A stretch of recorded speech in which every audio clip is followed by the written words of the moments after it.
Significant Bit, a podcast that explores the connections between engineering, technology, humanities, and the arts. I'm Israel, and today we're going to discuss the engineering behind Velcro. So activate your minds, because we're diving in.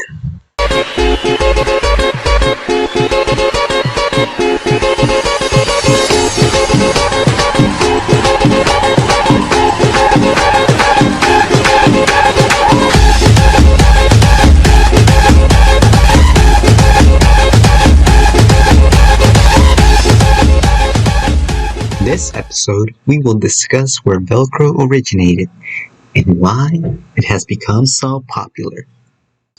There's so many things that we don't know, like are invented or created just by watching nature, which is really interesting because I guess, well, what I've seen is that pretty much we copied animals for it.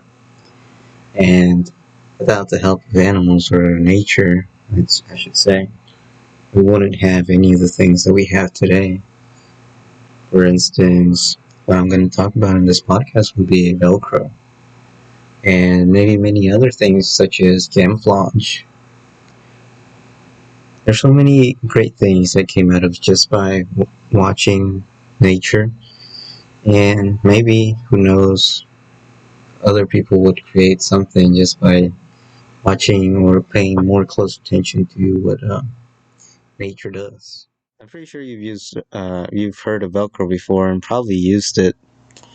Velcro is a fasten-on clothes consisting of two parts, which one is made of tiny loops and the other of tiny hooks, and stick together when pressed. Velcro was invented in the 1940s by a British engineer, George de Mestral. Mestral got the idea from burdock seeds being clung to his dog and his wool socks. He discovered that the seeds contained tiny hooks which formally meshed with the hair, wool material of another object. This made him realize that it can be created into something useful. His inventions followed a similar structure, having linear fabric strips with tiny hooks that could mate similar but smaller strip loops, attaching temporarily until pulled apart. Initially it was made from cotton, but then was later changed to nylon as it provided a better option. There are many uses for Velcro that are still used today. One great example is how NASA uses Velcro for suits, helmets, or walls in order to prevent them from floating in zero gravity. They're also used in shoes, jackets, walls. The list is endless. It provides an easy way to make things stick together and easily detach them from one another.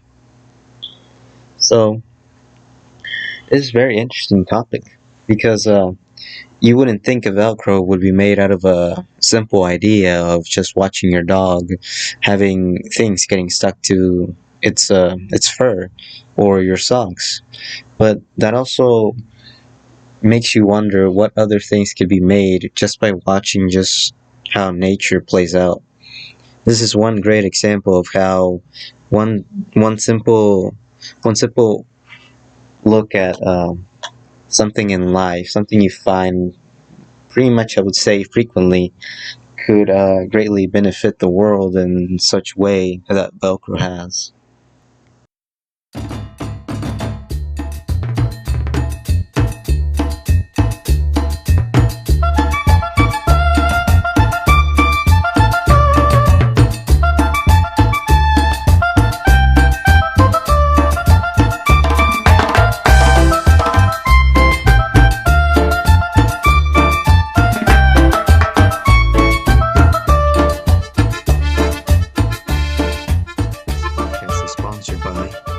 Would you like a log?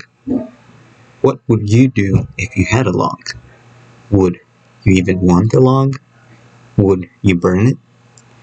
Would you use it for building? What would you do if you had a log? Would you even want a log?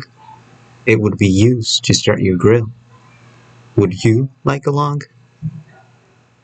Would you? Today, we covered how Velcro was created and why it is still popular today. Next time you use Velcro, take a look at the tiny hooks and see if you can figure out how it works and what other uses can be used that were not mentioned in the podcast. Thanks for listening and see you again.